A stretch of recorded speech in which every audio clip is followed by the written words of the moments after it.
Have you ever wanted to dive deeper into the horror movies you love? Beyond the Blood is a horror podcast for fans who want more than just surface level screams. We do deep dives into the movies that shaped us, digging into director commentaries, behind the scenes stories, deleted scenes, and the special features that most people skip. Each episode is a love letter to the genre. We break down how these films were made, the creative risks that paid off or didn't, and the lasting impact they've had on the genre as a whole. From 70s slashers to modern nightmares, we celebrate the craft, chaos, and characters that keep us coming back. If you're the kind of fan who rewatches movies with the commentary on, or you simply grew up in the video store horror aisle, the Beyond the Blood podcast was made for you. New episodes every single week. Subscribe, and let's dig deep. Welcome to the Beyond the Blood podcast. Hello, this is Chris Haskell from They Live by Film. For those that don't know us, Adam, Zach, and we built a podcast over the last 2 years that's a combination of film discussion from 3 very different perspectives, as well as industry interviews with the leaders in boutique Blu-ray and 4K community. We started with Dev Crocodile, but over time we've been lucky enough to speak with Arrow Video, Severin, Mondo Macabro, Vinegar Syndrome, Radiance, Indicator, most of the OCN partner labels. It's been a blast. You can find us wherever you podcast, and also actually recently as part of Someone's Favorite Production Podcast Network. We hope to see you online. Hello, my name is Kevin Tudor, and I'm one of the 3 hosts of Almost Major, a film podcast dissecting many major indie studios and the films they release. Every week, myself, Charlie Nash, and Bryden Doyle discuss overlooked, forgotten, or bona fide classic indie films via studio-specific miniseries. We've previously covered numerous films from Artisan Entertainment, Lionsgate Films, and New Line Cinema. Titles including The Blair Witch Project, American Psycho, Dogville, But I'm a Cheerleader, Saw, Requiem for a Dream, and Ringmaster, you know, the Jerry Springer film. Anyways, we have a fun time every week and we hope you will join us. Subscribe to Almost Major wherever you get your podcasts. Now proudly a part of the Someone's Favorite Productions Podcast Network.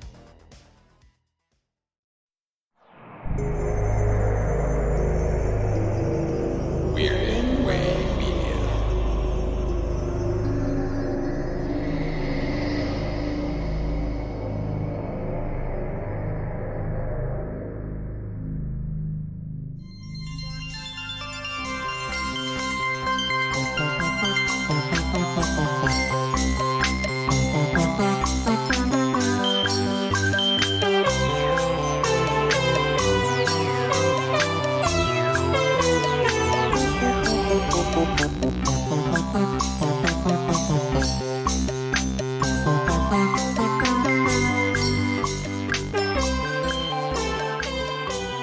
Welcome to Rankin Bass, an offhand joke that became a very long-running podcast. I'm your host, Mike White. Joining me is a cricket who always reminds me of the bad things that I do, Mr. Chris Dashu. I prefer to be referred to as a doctor as well, because I didn't go 4 years to cricket doctor school and not have you address me as Dr. Cricket. Also with us is a fox with a threadbare coat. It is Mr. Richard Haddam. Dancing, let's go dancing. Dancing, let's go dancing. Dancing, let's go dancing. We need a third act musical number that makes no sense. What can Pinocchio do? Guys, I'm telling you, that song did get stuck in my head, as no other song has since Rudolph the Red-Nosed Reindeer. Whoa. Yikes. I'm not saying it's a good song. I'm saying it got stuck in my head. Mm-hmm. So yes, on this episode, we're talking about 2 times that Rankin Bass went into the world of Pinocchio. We're talking about the 1960 show, The New Adventures of Pinocchio, which is odd because they weren't very new at the time. And then we're also talking about Pinocchio's Christmas. I thought it would be Pinocchio's first Christmas, but I guess we just talked about the first Christmas snow recently. So Pinocchio's Christmas from 1980, 20 years later, and boy, oh boy, did things improve between 1960 and 1980 as far as the quality of work that Rankin and Bass were putting out. Let's say the technical quality of work that they were putting out. The Animotion looks, or sorry, Animagic. I keep thinking of that band from the 80s, Animotion. The Animagic looks a lot better here in 1980 than 1960, where it was 130 5-minute episodes which I think might have had, and I watched a few of these, I think they do like the previously on when you go to the next one. So they already are cutting down 1 minute of animation. This is basically 4 minutes. When Pinocchio was last at the Pentagon. Yeah.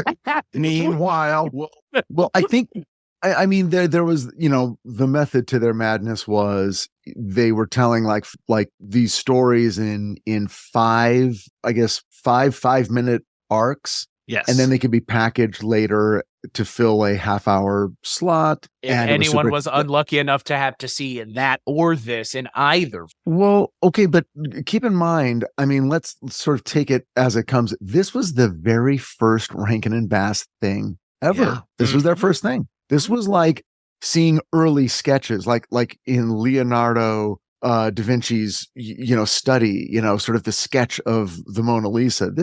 Look, it's not entertaining to you and I, obviously, and the quality is not what we now know they got to, but as an artifact of, this was their first lurching step into this world, it's interesting. They did come a long way. Go ahead. I agree with you, obviously, Richard. This is a thing that needs to be viewed less as a source of entertainment, but more as a thing that, again, like you said, they created it, it existed, they were trying to do something different.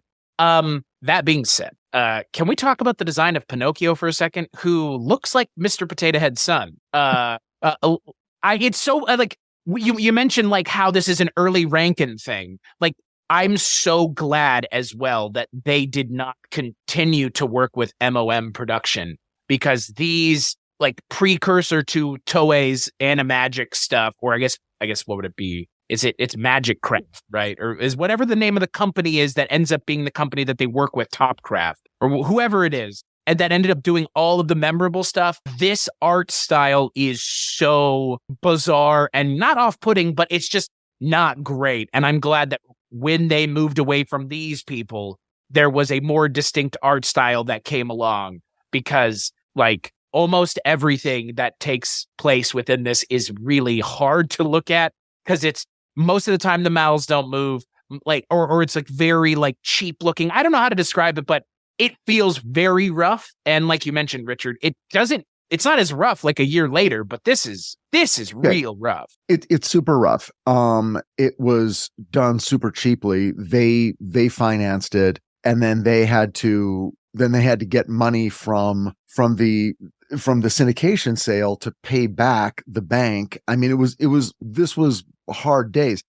I'll compliment them in this way. This was 1960. Rudolph the Red-Nosed Reindeer was 1964. Yeah, I know. It's amazing they came a long how way. far they came. Yeah. In 4 years. I mean, I would even go as far as to say the next year, that Wizard of Oz thing that we talked about however many episodes ago, essentially the animated version of this, in terms of what they were doing, in terms of the format, in terms of, like you mentioned, Richard, taking it and like breaking it into things, but then also theoretically you could smush it all back together and turn it into something. I think I find this to be as pedantic as that, in terms of like it is like the most basic children programming, which is fine, but it definitely feels like it in terms of quality of stories, in terms of quality of animation. But you got to start somewhere. I mean, I don't think we'd be giving it this weird, not pass, but historical significance if it were the third thing they did, like the King Kong show or the Smokey Bear show. Like, we didn't give those as much. We didn't even give Tales of Wizard of Oz as much of a pass. But No. This is really something that, like, it's nice that we even have access to this. I mean, we found this on YouTube. This has no other release anywhere else. The YouTube rips look like they were ripped off of somebody's VHS. So it is nice that this still exists, but 4 years makes all the difference in the world. Well, some of them look like they're ripped off of VHS. Others look like they're coming right from a 16 millimeter print, which those tend to look a lot better than the VHS ones or the recorded off of TV. But yeah, they're still not that great looking. They remind me a lot of like Art Clokey and David and Goliath and Adventures of Gumby, especially some of the designs of like the animals that they have. But they varied in quality. I think when you got away from the typical Pinocchio stories, it was better when they started to do these things. Kind of reminds me of the Osmonds a little bit, where it's like oh, they're down in Mexico and there's a kangaroo. And so you've got, all these different cultures and things. Or, oh, he's driving a train and they put wings on it and the train can fly and things. It's like we're getting away from the little village with Geppetto. That's much better, because otherwise it's just the same story over and over and over again, which we'll talk about when it comes to Pinocchio's Christmas, which is this guy is a total dunce because he has never had education. He's never learned how to read or write or anything. He's just a puppet that got turned into a boy recently, and he gets tricked all of the time. So your main character is the biggest dupe in the world. It's better when he's away from those characters that are openly trying to use him and just on his little adventures with, they can't call him Jiminy Cricket, right? Because that's the name of the cricket from the Disney stuff. Like, Correct. Also, like, there later on, it's like, it's not the blue fairy, it's like Princess Azura or something like that. Well, it's not, it can't be Tinkerbell, right? Right. I mean, I wasn't kidding. I wasn't kidding when I said it at one point in the New Adventures of Pinocchio. They're like, Pinocchio on his way to the Pentagon.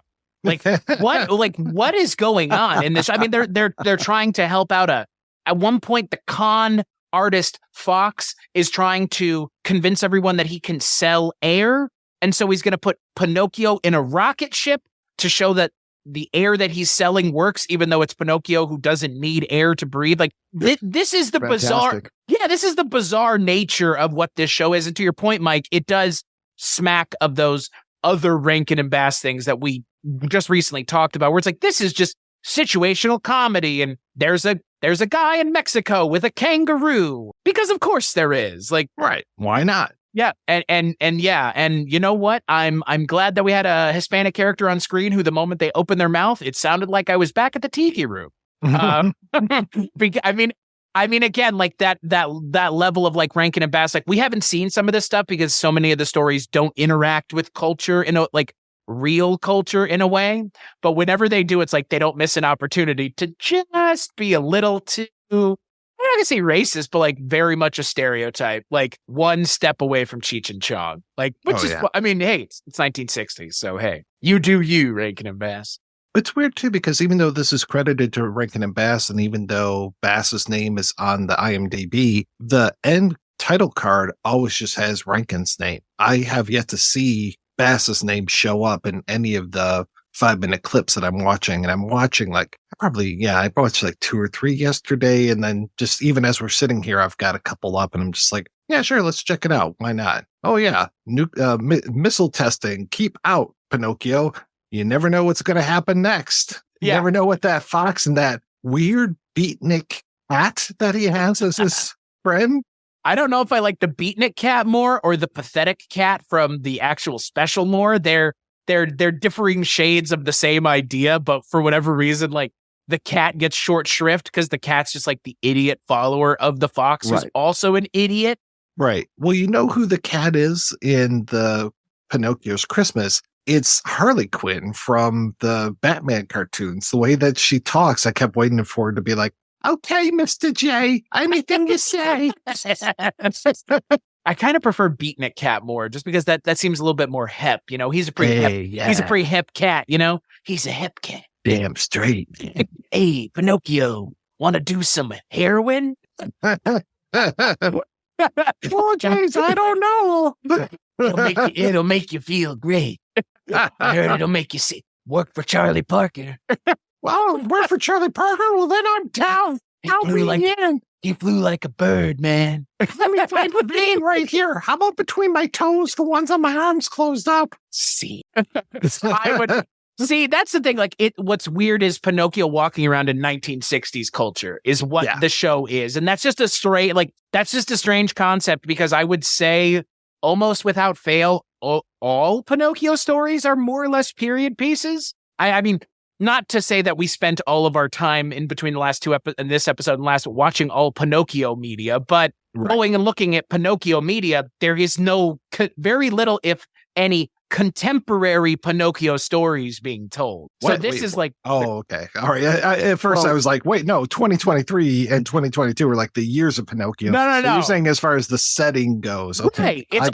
It's always like a period piece. It's always like, oh, it's in a little Italian village, and oh, it's a little Italian guy. It's like, but there's... Right. There's none of like, oh, this is taking place in 1960s Brooklyn, and hey, he made a little guy. Like, it's like there's none of that, and for a multitude of reasons.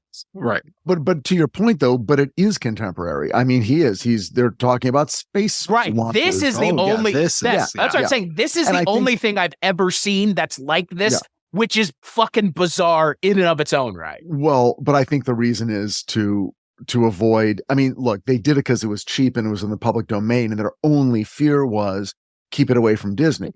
So set it in 1960. Totally. Right. Yeah, but by doing that, they were able to navigate, and it's like, okay, we can do whatever we want as long as our design is different and the cricket's different and we don't use Tinkerbell and blah, blah, blah. So they did it. And of course, what they ripped off, and again, this is, by the way, I just want to, I don't know if we do it enough. I just want to give a shout out to Rick Goldschmidt's book, The Enchanted World of Rankin Bass, a portfolio, which is a great book. And it's a book the three of us have, and we often refer to just to get our names and dates and places. And it's from that book that he sort of says, look, they pretty much dressed Pinocchio like Dennis the Menace. Yeah. Yeah. True. You know, He's the red just a striped kid. shirt. Yeah. So he's just a kid who gets into trouble. So he's either mischievous on his own, causing the trouble, or he's kind of getting fooled. It's that other Pinocchio angle, which is he's a dupe, which is okay because he's a fucking kid and he's made of wood. So, you know, it's, He's a What kid do we first. expect? He's a kid first off. Right. he's a kid. I mean, I didn't watch all 130 episodes, but the question that I had is, was there any point where he interacts with JFK as president as Pinocchio? Because, again, Mr. President, I had a vision. You should not go down to Dallas. Hey, Look out to the book suppository. get this puppet out of my office. no, you have to listen to me. I know it. I know it. It sounds crazy, but it's true. LBJ, come take him out of my office. How did you learn the plan, kid? Yeah, I mean, if you have Pinocchio interacting with the Pentagon and the missile program and all sorts of shit, it's just, okay, why does it have to be Pinocchio is the question. And the answer is because Disney made a Pinocchio movie, what? Right. A couple years before? Like, But it's classic Rankin Bass. It's name it after something pre-sold. but to your point, We- Richard, it's not classic Rankin Bass. This is the literal first time they're doing it. No, but Pinocchio is a classic story, Right, so they right. capitalize Yeah. on that. Yeah, rather sure. than going, Tommy Tree Trunks, and Right. and everyone's like, "What the fuck is that?" It's like, well, if we say Pinocchio, that does 75% of the work for us. No, you're right. You're right. It's like Rudolph, Frosty, all these are already Yeah. pre-sold packages. Yeah, like Yeah. Wizard, Wizard of Oz. all this I mean, shit. really, until you get to something like Santa Baby, I mean, there's really not too many original ideas out there. It's all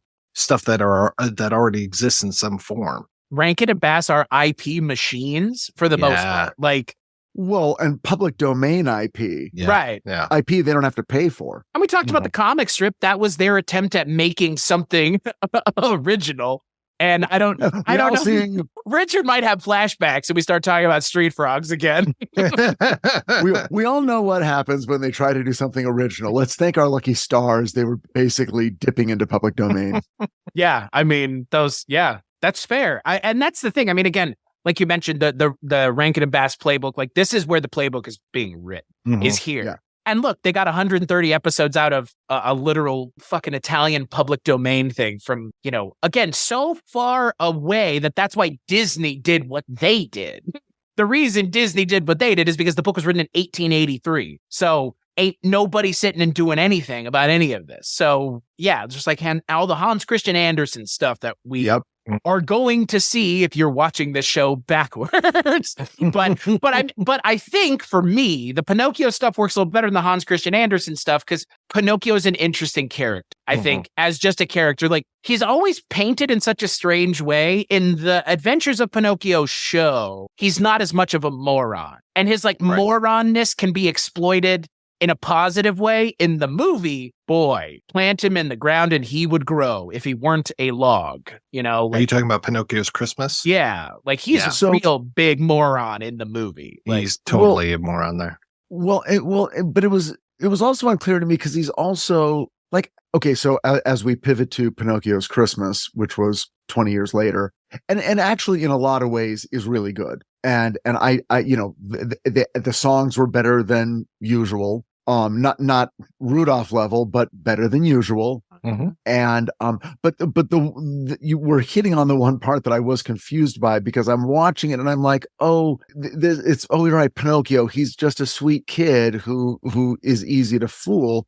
But then later they sort of bring in, no, he's also kind of a dick. He's like, it's like throwing a book at the cricket, and he's like, oh, I ditch school all the time. And I'm like, wait a second. Is that the point that he's a bad kid, like he's a delinquent? And then it took a while before they got to the point where, like way into it, where the blue fairy was like, look, sometimes you're a really good boy and sometimes you're a really bad boy. And that just means you're a boy.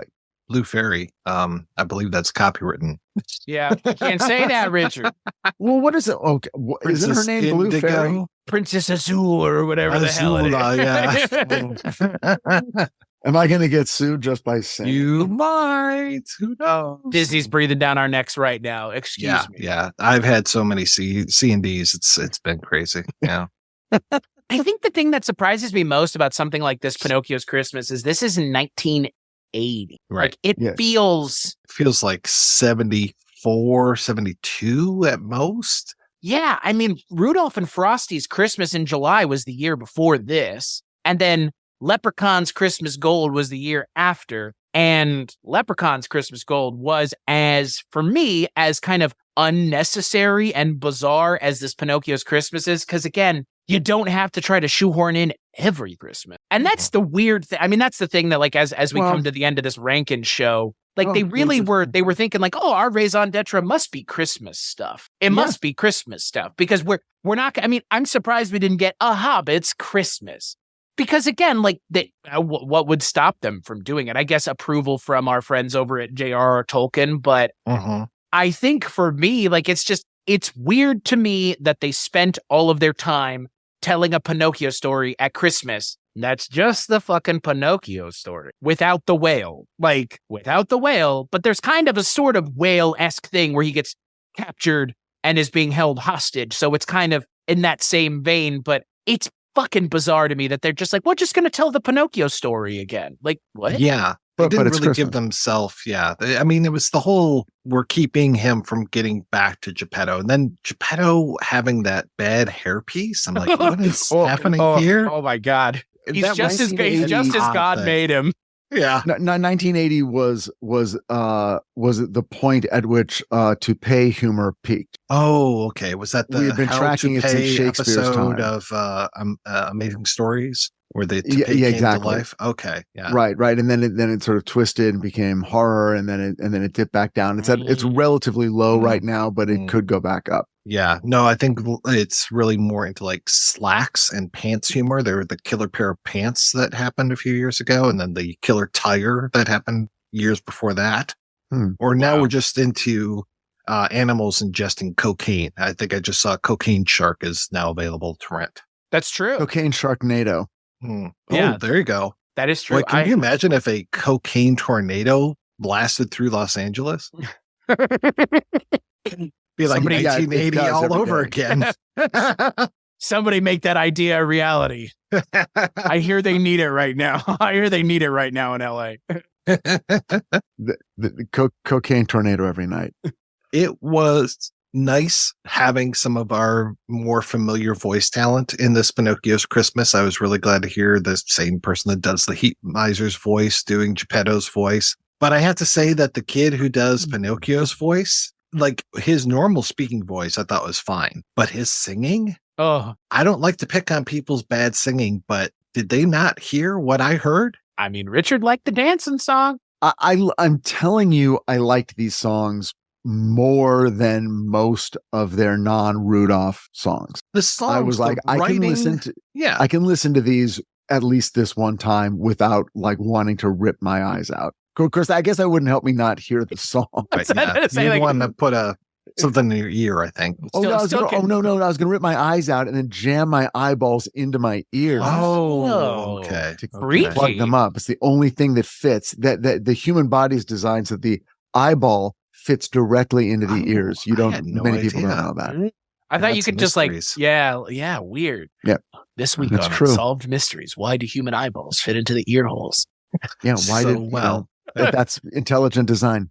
Mm. Did Geppetto not look like Paul Benedict to anybody else but me? Because he looked like Paul Benedict the entire time, and What is I and I You talking about could, the British dude on the Jeffersons yeah, who has he- acromegaly? the hair. It's the hair and the mustache. I don't know what it is. I do want to mention something, and again, this is just me sitting here talking about this. The story of Pinocchio and Geppetto. Is it not weird to anybody else that this guy's pederasty? What are you talking about? I'm just asking about the optics of this story. I've always been straight, right? And and because it's told in a period piece in a fantastical world, nobody thinks anything of it. But again, we just saw a Pinocchio thing where Pinocchio is being mentioned in the same sentence as the Pentagon. So I'm just asking, are the optics of the Pinocchio story not a little strange? A middle-aged older man with no children and no wife making a small puppet for himself to be a papa to for Yes. whatever. It is I kind don't of know. weird, right? It's just Are you weird. No, I am implying nothing at all, actually. I'm just asking, the optics of it are kind of weird. nothing weird. Nothing weird. I'm talking about outside of the fairy tale aspect. Like the fact that they got away with it in the other shows because they really never referenced it. Here it's like, I made him. Let me show you. And it's like, we don't need to see this. We've seen this a million times. Like, I'm not. I mean, again, it sounds like you're saying this sounds like a pedophile story from way back. No. I mean, well, then what's weird? It's just a what's weird, weird about the optics? it's just a or weird the idea. To me, it's just a weird story, I guess. Of all of the stories like this, there are very few where it's like a character is being imbued with life by something. And it's like, but the expectation is he's just going to be a child for the rest. Like, it's just weird. Like, Pinocchio's always seemed weird to me as an idea. This goes way back, but the Pinocchio story goes back way before the Italian written version. The notion of making something that is in the form of man that then comes to life is thousands and thousands of years old. Like a homunculus, yeah. Like a homunculus or a golem, yeah. The golem, yeah. So you take that Frankenstein and all this. I mean, but the whole idea of a son. I mean, there's the whole thing of primogeniture. You know, the first son gets everything. It's the son part that's weird to me. Like all these other things are like, it's my creation. Like it's like I'm gonna have this thing live in my house with me and treat it as like a child. It's like, but it will never grow up. It will be a forever child. Like that's. I'm gonna guess that there was a period in human history around the time this version of Pinocchio was written and became popular when there was a lot of focus on children, who had children, who was able to have children, the family that was cursed to have no children. Now, I'm going to guess that there's a fairly unsentimental take on it, which is people had children to help them survive. You have kids, and once they reach a certain age, they can help on the farm, they can help in the store, they can help in the whatever the family business is. That's why you had 10 kids.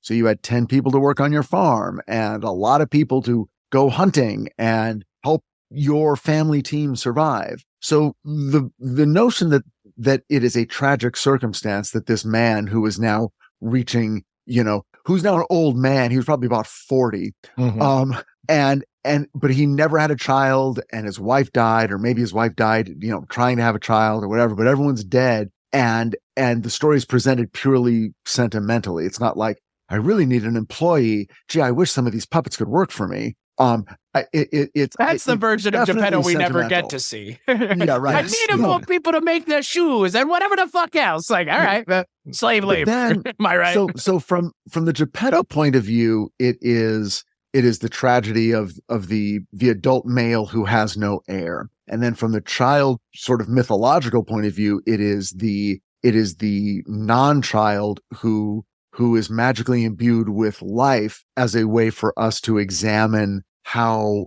a moral a moral sense evolves in a human. Because just making it a kid is like, well, all children must listen to their parents, but when a doll becomes a human, you can more easily discuss issues of, oh no, that's not what you should do. Of course, you wouldn't know that because you're not a real boy or you're only recently a real boy. But here is the way you should be. So you could still get all the lessons, but you could also reflect philosophically on what it is to be human and make conscious moral choices. I've always been curious about if Pinocchio can learn or if every day he wakes up, it's like a clean slate. Never answered. Like according to Pinocchio's Christmas, I mean, what do you think? He seems capable. Look, again, I just want to say, thought. I appreciate the fact that a little bit later in the second half, they came around and faced it head on and said, sometimes you do things that are naughty, but sometimes you do things that are good.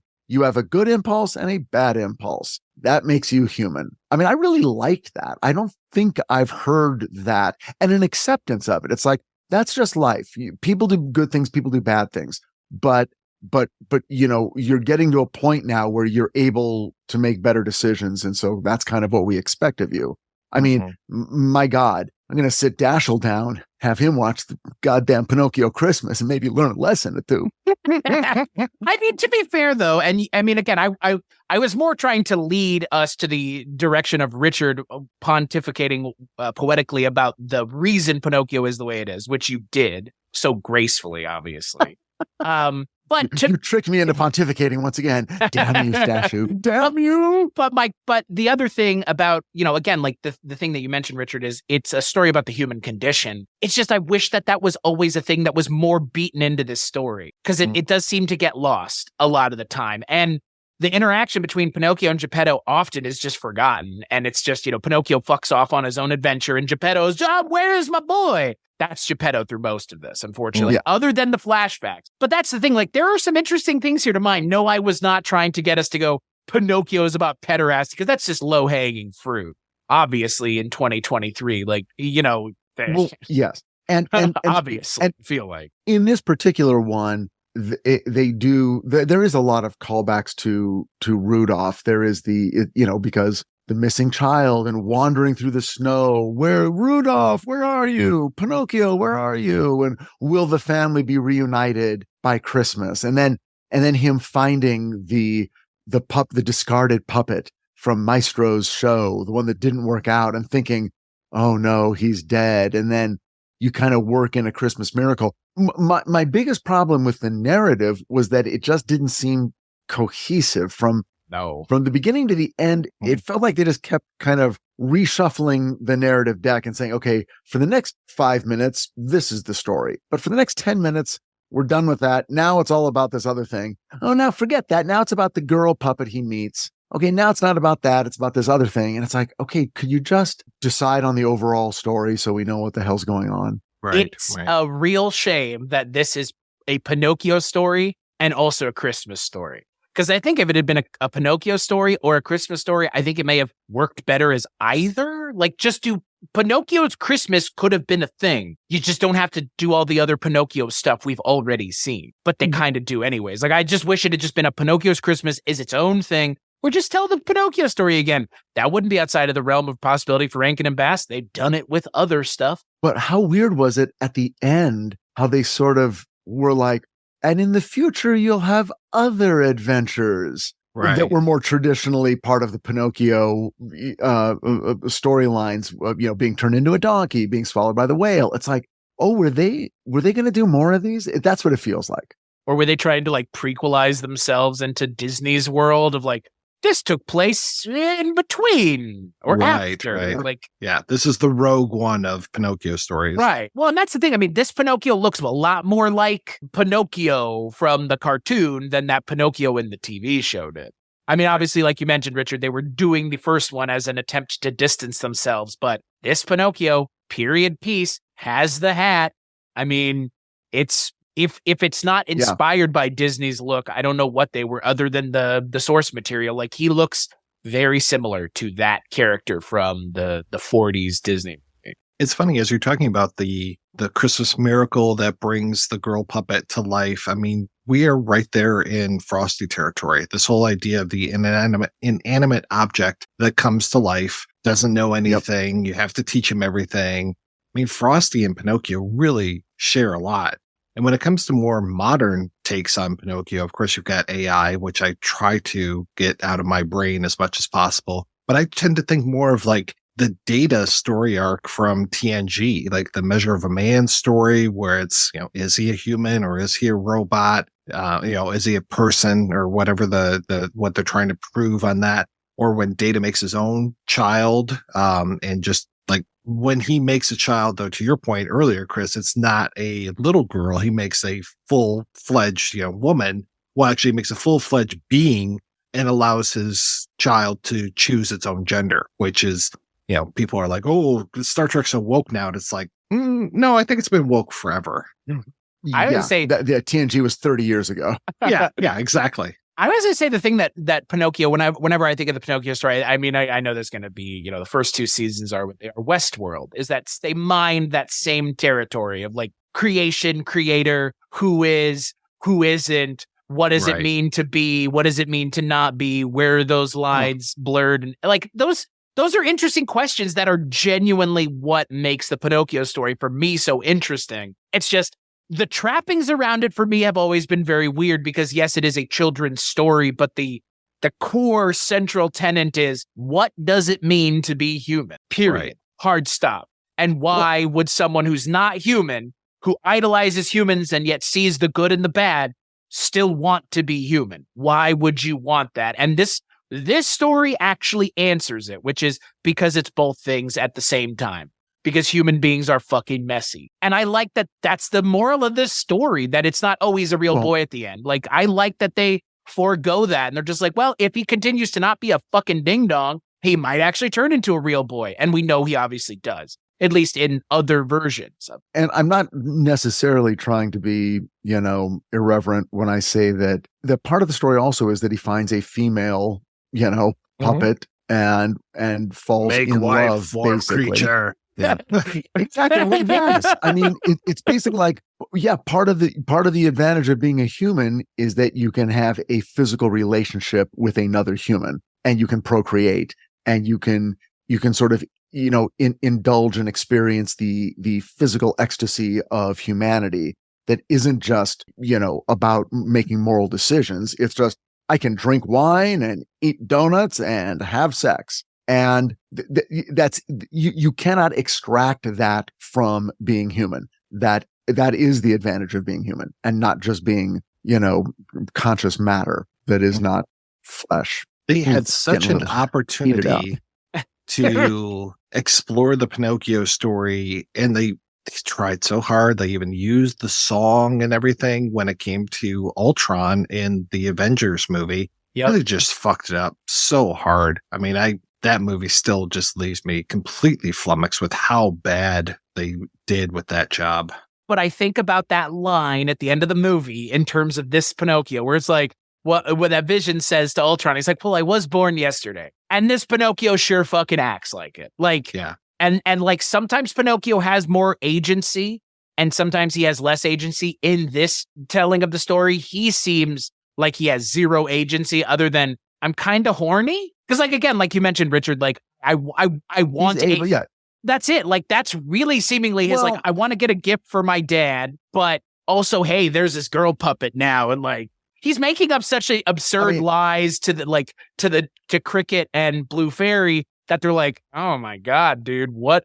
The nose growing, is that supposed to be a double entendre, dude? Like, calm down. But like, but what's weird is like, that is such a big motivating factor for him. And in the original Pinocchio movie, there's none of that. Like, it's interesting that that's a thing that's introduced. No, and because it's pre-sexual, it's innocent and it can just be seen, in a clean sort of moral friendship, and also sort of the, I was made of wood, and then I became human. And so shouldn't you have that opportunity also? And then you can also be my friend and I won't quite be as alone in this world in terms of what I actually am. So because he's a puppet that's come to life, but has not yet been made into a real flesh and blood boy, right? Mm-hmm. I mean, he's a wooden doll that doesn't need strings. Right. And then a later iteration of him would be, I think Queen Azura or whatever says, if you keep maturing, you will then make the next metamorphosis into an actual flesh and blood human being. Mhm. She's First, you known have in to get the emotion chip as long as your brother Lore doesn't steal it. But Mike, are we just going to become Red Letter Media now, and you're going to bring up TNG all the time? I wish they had just called her the fairy with turquoise hair, which is what her name is in the original Italian text. La fata da capelli torcini, like the woman with the turquoise hair. I like that she's in this, but it does seem a little Deus Ex lazy to have her here. Because, again, like, she doesn't add anything. I mean, Jiminy Cricket barely adds anything either, frankly. Like, it's more of a Pinocchio thing. Like, and I, again, the person playing Pinocchio does rather well. I found this to be less grating than I was expecting. Yeah, totally. I mean, in all of our conversations about it, I'll reiterate that I found this to be fairly watchable. And I didn't, if tomorrow, for some reason, someone in my family was like, I insist upon watching Pinocchio's Christmas, I would not leave the room. That's the highest praise I can ever give anything. Wow. And we can connect this back to a thing that's come up before. The kid who plays Pinocchio was also on Whiz Kids, Mike. Mm-hmm. I saw that. I was very happy about that. He did the voice of one of the Whiz Kids? No, Whiz Kids was a live action show. That was so he was in it. Yeah, our friend Max Gale. Max Gale was in there, and then I'm trying to remember the main kid was Laberto. I can't remember what his first name is. Matthew Laberto. Thank you. Oh, from Little House on the Prairie. Yeah, that kid exactly worked all the time. Todd Porter played Hamilton Parker on. It was basically Hackers, but 17 years earlier or something. Huh. Max Gale's in it, which is like, I think it's come up on Barney Miller a couple times. I think it's come up here, but I was surprised you didn't mention it because I know, Mike, you're a fan of an 18 episode show. What year was that? Was that 82, 83? 80. It was around the like time right after Barney Miller? It must have been pretty close to right after Barney Miller. I don't think he wears his piece in that show, though. His gun. Toupees weren't funny anymore. Yeah, because it peaked right here with Pinocchio's Christmas. I thought you meant his gun. He wasn't threatening the children on the show. He didn't have his piece on him. Yeah, did you bring your piece? Yeah, I'm wearing it on my head. Right. Not that, you tell? idiot. Yeah. The John Saxon story of which toupee do you want me to wear? Like, right. Don't you remember the Jack Sue episode where I wasn't wearing it? Yeah. Yeah, right. And James Gregory has that bucket hat on.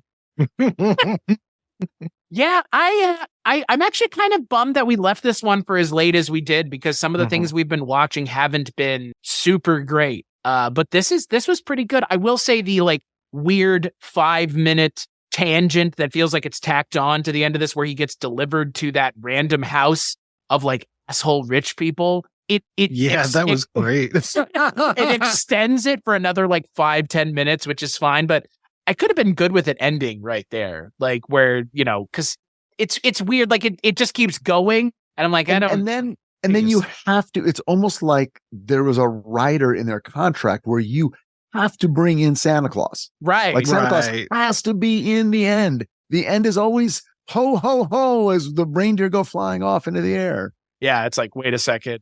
First off, Santa looks nothing like he has before, which is fine. I don't expect him to. But I was kind of surprised that they didn't just use the same Santa Claus. Yeah, you would think they've got the doll. Like, right. pay Mickey Rooney for 5 minutes worth of airtime, and you're done. Oh, Pinocchio, I didn't see you there. You've been a good little piece of wood this year. Here's some varnish for you. Like, okay. How come everyone that I interact with has a nose issue? Santa all of a sudden is very anti-Semitic. Right. What's with the noses of all my... Oh, boy. Big-nosed people seem to make me feel a certain way. Yours glows, yours grows. Whatever. But this gets aired every year on AMC, so it's part of the things of Rankin that are remembered fondly, seemingly. It looks good. I mean, it's a good-looking show. Yeah. Oh yeah. Yeah. By this time, I mean, the animagic was perfected. This was 1 year after or the next year following Rudolph and Frosty's Christmas in July, which was their feature film. So Yeah. And 1 year before Leprechaun's Christmas Gold, which looked okay, but it just wasn't that good of a story. I think this is probably the best way to go out with Animagic. Yeah. Yeah, I think so, at least. I mean, ultimately, at the end of the day, like everything that we've seen from Rankin that's been Christmas that isn't the Christmas stuff has a really steep hill to climb. And somehow this climbed it better than pretty much anything else we've seen since. Mhm. Well, I can say that he earned his place on the cover of the book. Look at him. Yeah. Yeah, I would agree. The only character that didn't is that Jiminy Cricket, because that Jiminy Cricket just shouldn't have been there. Like, it just, there's no point, right? Right. Look at that. Well, that's the Jiminy Cricket from the 1960. It looked like where his head was an olive. And he didn't have a mouth. Right.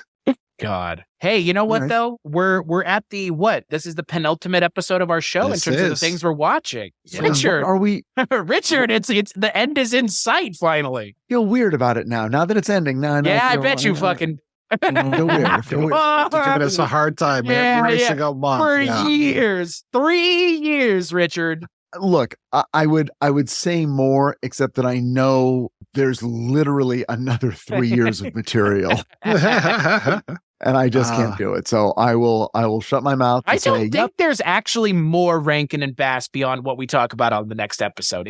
Unless we were really just like digging. Like we've really I know you're going to hold the book up, but That's right, baby. if you went and looked in the book like I have, we have seen almost all of the things that are in there. Right. I think there might be like a Saturday morning cartoon or something we haven't watched. Oh shit, you're right. I'm looking at this. I'm like, Yeah, you we fucking did all are. this. Yeah. Yeah. That's again, you know what they say, Richard, you tweeted at the two worst people to tweet at if you didn't want to do everything when you talk about Mhm. something. You know, Yeah. the day I was sitting in my doctor's parking lot trying to set up a podcast to listen to on the way home, and Apple Podcasts or something recommended Kolchak, you know, and I'm like, what? There's a Kolchak podcast? And boy, if I'd known in that minute the road my life just one degree into the forest. There Yeah. it went. 1 degree is all it takes, baby. So what are we doing next week? Next month, we'll be back and we're going to be wrapping up this whole thing. So we are going to just give our final thoughts and talk about our new adventures and our Christmases and all those kind of things. So So it's just going to be us like talking to each other. Yeah, Like, literally, Richard, this was it. Yeah, this was and then, next month this we was wrap it. up. Yeah, Yeah. this was it, man. Yeah. just in time for me to actually legitimately sit down and watch the Christmas specials that I watch Exactly. every year anyway. Richard's gonna cry at the end. You watch. He's gonna Oh, shed God, one yeah. singular tear. Yeah. And then it's going to fall on the ground and it's going to make the whole forest magical. And then we're going Oh. to carve little boys out of trees. It'll be great. All right. Yeah. Thanks everybody for tuning in. I want to thank Abby Stabby for our artwork as well as the Great Octopus for our theme music. Until we come back to wrap everything up, be sure to rate and review the podcast wherever you get it. Tell your friends, tell your family, and please stay weird.